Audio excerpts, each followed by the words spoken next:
मस्जिद की मीनारें बोली मंदिर के कंगूरों से, आओ अपना प्यारा हिंदुस्तान बचा लें इन संघी भाजपाई लंडोरों से। हमारे देश का प्रधानमंत्री राजा बाबू भगवान राम को अंगुली पकड़ा के चला रहा। इनके लोग मूर्खता भरा नारा लगा रहे हैं कि जो राम को लाए हैं हम उनको लाएंगे। ये बताइए कि प्रभु राम को हमारी आपकी हैसियत लाने की। मैं वेद शास्त्रों में विश्वास करने वाला हूं, लेकिन मैं इनके तरीके से काम नहीं कर सकता। हम उनके पाप में भागीदार बनने नहीं जाएंगे। किसी भी कीमत में नहीं जाना चाहिए, किसी भी राजनीतिक दल को नहीं जाना चाहिए। भाजपा को जो काम करना चाहिए, भाजपा एक राजनीतिक पार्टी है, तो वो धर्म में जा करके कूद करके अपने मुंह में मियां मिट्ठू बनना। कांग्रेस की जिम्मेदारी है कि देश की सीमाएं कैसे सुरक्षित रहे, देश में असमानता कैसे दूर हो, देश में बढ़ते अपराध को नियंत्रण कैसे पाया जाए, देश की बेरोजगारी कैसे समाप्त हो, देश की अर्थव्यवस्था कैसे मजबूत हो।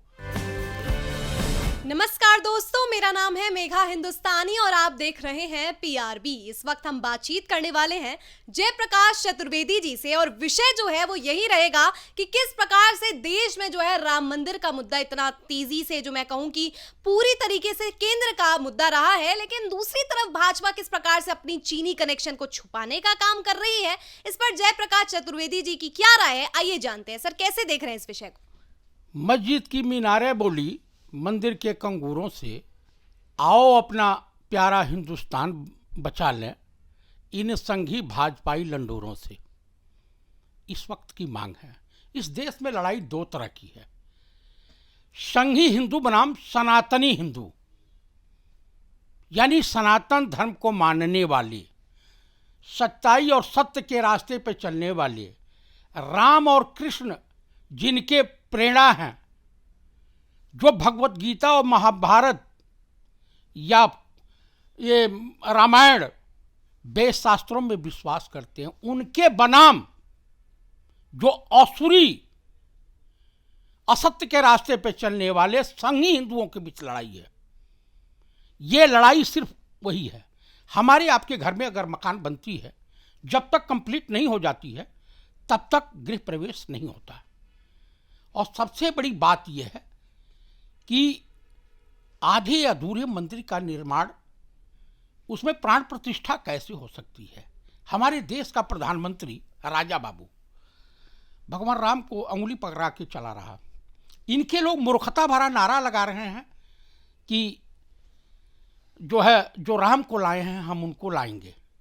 ये बताइए कि प्रभु राम को हमारी आपकी हैसियत लाने की। जिसने सूरज चांद बनाया, जिसने तारों को चमकाया, जिसने चिड़ियों को चहकाया, उस ईश्वर को हमारी आपकी ताकत लाने के लिए जो राम घट घट में वास करते हैं उसे हम लाएंगे। देखिए, सनातन में जो है निराकारी हैं, नास्तिक भी हैं, आस्तिक भी हैं, सनातन धर्म वाले, और संघी मानसिकता वाले असुरी विचारधारा के होते हैं। आप बता दीजिए कि जिस संघ प्रमुख के वहां चाइनीज राजनयिक गुप्त मीटिंग कर रहा है, माननीय प्रधानमंत्री नरेंद्र दामोदर दास मोदी कुर्सी पे रहते हुए कई बार राम माधव के जितने लोग हैं चाइना से कनेक्शन है। यानी देश को आप किस तरह का देश बनाना चाहते हैं। आज पूर्वोत्तर राज्य की तमाम सीमाएं असुरक्षित हैं। चाइना आपकी वहां कई सौ किलोमीटर घुसपैठ कर लिया। गलवान घाटी, पेंगांग झील को देख लीजिए। हम सेना में नौकरी किए हैं, मैं भी सनातनी ब्राह्मण हूँ। मैं तो जगत गुरु शंकराचार्य का जो आदेश होगा उसका पालन करूँगा। मैं वेद शास्त्रों में विश्वास करने वाला हूँ, लेकिन मैं इनके तरीके से काम नहीं कर सकता। राम हमारे हृदय में बसते हैं, कृष्ण हमारे भी हृदय में बसते हैं। तो इसका मतलब ये थोड़ा हुआ कि मैं सनातनी नहीं हूँ। सर, आप जिस तरीके से बोले, आप ब्राह्मण हैं, मैं भी ब्राह्मण हूँ, और लेकिन कांग्रेस कौन होती है तय करने वाली कि संघी ब्राह्मण कौन है, सनातन ब्राह्मण कौन है? देखिए, मैं आपको बताऊं, कांग्रेस पार्टी में भी लोग सनातन धर्म में बिलीव करने वाले हैं, विश्वास करने वाले लोग हैं। हमारे माननीय मल्लिकार्जुन खड़गे, दलित है। श्रीमती सोनिया गांधी एक ब्राह्मण परिवार की बहू हैं। पंडित राहुल गांधी हैं। हमारे वहाँ तमाम नेता हैं, अनेक धर्मों में विश्वास करने वाले लोग हैं, सनातन में आस्था रखने वाले लोग हैं। तो शंकराचार्य के आदेश का उल्लंघन कैसे कर सकते हैं लोग?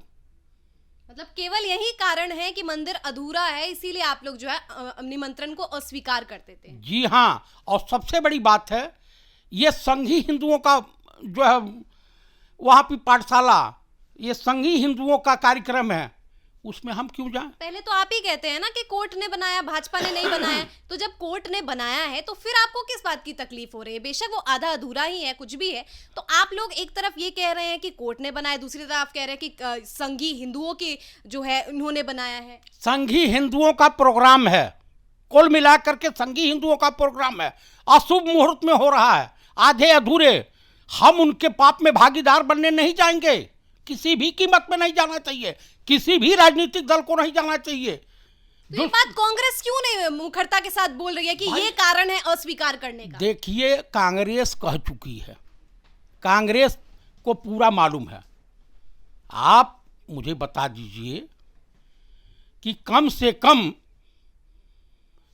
ये ईवीएम के ऊपर पूरी देश की जनता, तमाम इंटेलेक्चुअल बिरादरी, तमाम बुद्धिजीवी तबका विरोध कर रहा है, देश का नौजवान विरोध कर रहा, तमाम समाजसेवी संस्थाएं विरोध कर रही हैं।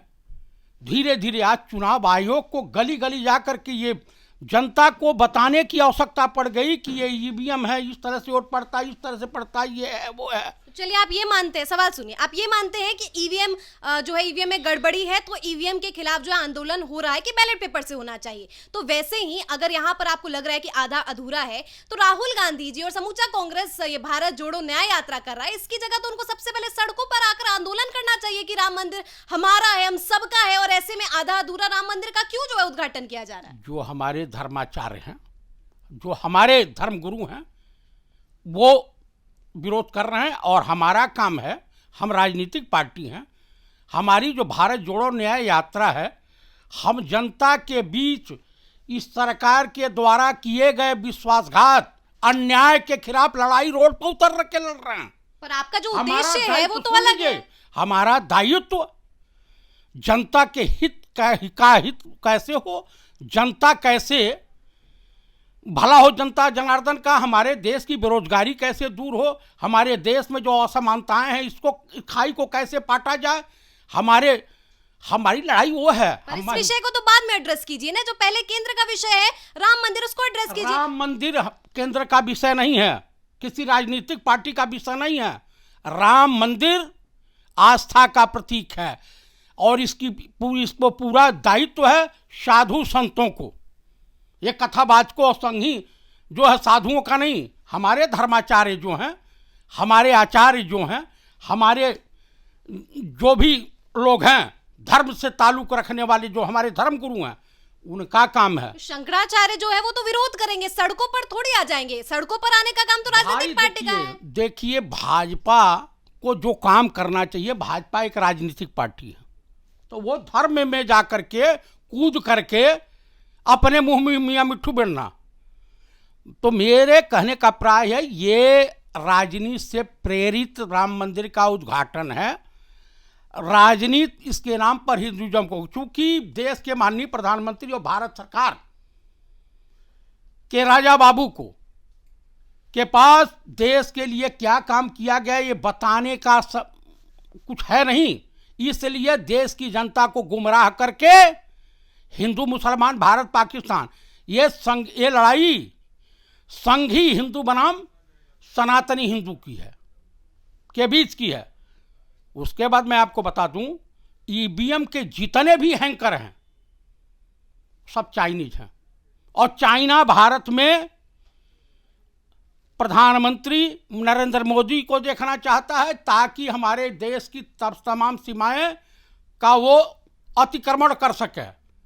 सेना, सबसे बड़ी बात यह है कि नरेंद्र मोदी और संघ सेना विरोधी हैं, इसको मान लीजिए।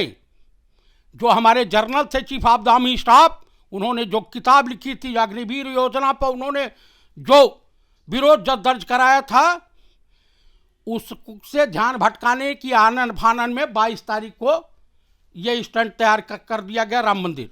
तो यही तो मेरा सवाल है, ईवीएम गलत है तो उसके खिलाफ विरोध हो रहा है, अग्निपथ गलत है तो उसके खिलाफ विरोध हो रहा है, राम मंदिर का अधूरा जो निर्माण हो रहा है उसका इनॉग्रेशन हो रहा है तो उस पर विरोध क्यों नहीं? आप लोग आपत्ति खुलेआम या सड़कों पर आकर जता है। आपको मैं बता दूं, मैंने कह दिया कि हमारे धर्माचार्य, हमारे धर्म गुरु इसका विरोध कर रहे हैं। तो बॉयकॉट करेंगे ना, वो सड़कों पर आंदोलन थोड़ी करेंगे। नहीं, देखिए हमारे वहां, आप सनातन धर्म के बारे में नहीं जानती है, नागा साधुओं ने तमाम गवर्नमेंट से रोड पर उतर करके, राजनीतिक पार्टी और विशेषकर कांग्रेस की बात करी हुई, कांग्रेस का क्या स्टैंड है? कांग्रेस की जिम्मेदारी है कि देश की सीमाएं कैसे सुरक्षित रहे, देश में असमानता कैसे दूर हो, देश में बढ़ते अपराध को नियंत्रण कैसे पाया जाए, देश की बेरोजगारी कैसे समाप्त हो, देश की अर्थव्यवस्था कैसे मजबूत हो।